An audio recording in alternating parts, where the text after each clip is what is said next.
Assalamualaikum warahmatullahi wabarakatuh.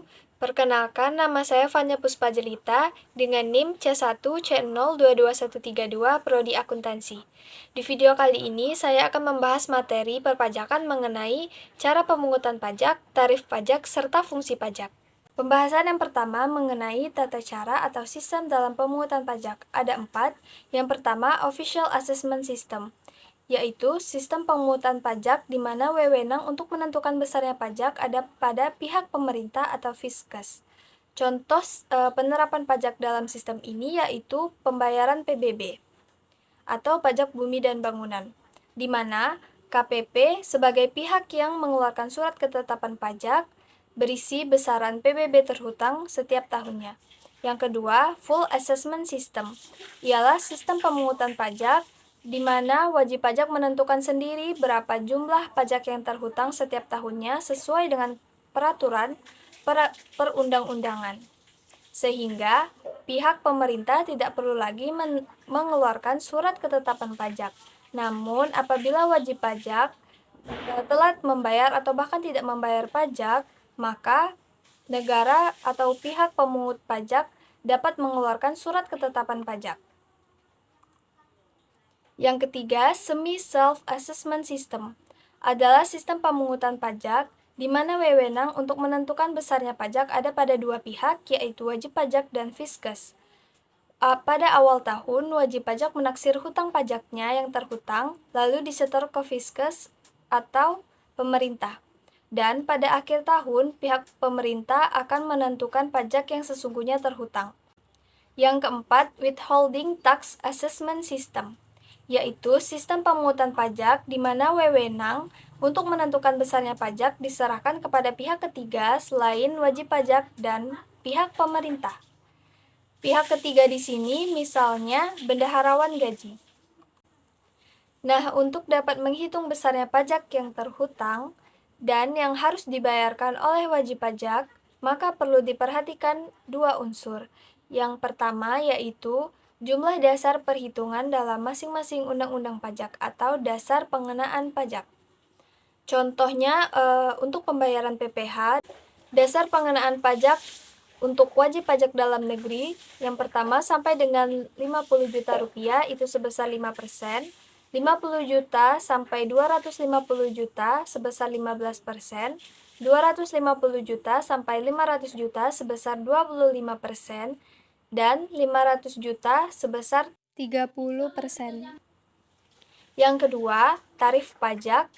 Tarif pajak itu sendiri pengertiannya ialah suatu dasar pengenaan pajak atas objek pajak yang menjadi tanggung jawab para wajib pajak.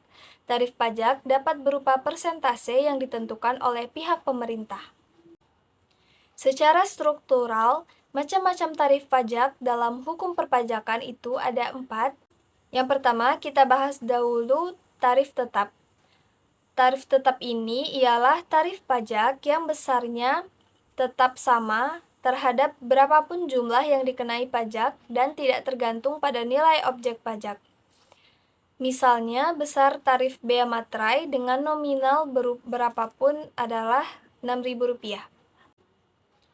Yang kedua, tarif progresif atau meningkat, yaitu persen pengenaannya semakin meningkat apabila jumlah yang harus dikenakan pajak meningkat. Seperti contohnya, pada tarif pengenaan pajak wajib pajak dalam negeri untuk pembayaran pajak penghasilan tadi, yaitu misalnya 50 juta pengenaan pajaknya 5%, lalu 50 juta sampai 250 juta pengenaan pajaknya 15%. Jadi semakin besar penghasilan yang didapat, semakin besar pula pajak yang harus dibayarkan. Yang ketiga, tarif degresif atau menurun, yaitu tarif pajak yang persen pengenaannya semakin menurun apabila jumlah yang dikenakan pajak meningkat.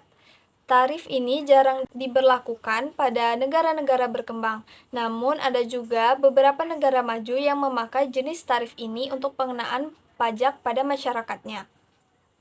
Nah, contoh dari tarif degresif ini seperti misalnya pengenaan pada pajak penghasilan yang didapat sebesar 50 juta itu tarifnya 5%, namun jika penghasilannya itu meningkat menjadi 100 juta, tarifnya bisa menurun misalnya sebesar 3%. Yang keempat, tarif proporsional atau sepadan, yaitu persen pengenaannya tidak berubah atau tetap berapapun jumlah yang dikenai pajak. Misalnya, pada setiap pajak restoran atau hotel itu dikenai tarif PPN sebesar 10%. Adapun tarif-tarif pajak yang diterapkan di Indonesia, yaitu untuk pajak penghasilan itu digunakan tarif pajak progresif, dan untuk pajak pertambahan nilai atau PPN menggunakan tarif pajak proporsional, yaitu sebesar 10%. Pembahasan yang terakhir mengenai fungsi pajak. Fungsi pajak itu ada dua. Yang pertama sebagai fungsi anggaran atau budgeter. Fungsi anggaran di sini maksudnya pajak itu merupakan salah satu alat atau sumber untuk memasukkan uang ke kas negara yang bersumber dari masyarakat berdasarkan undang-undang, dan hasilnya digunakan untuk membiayai keperluan pengeluaran umum negara.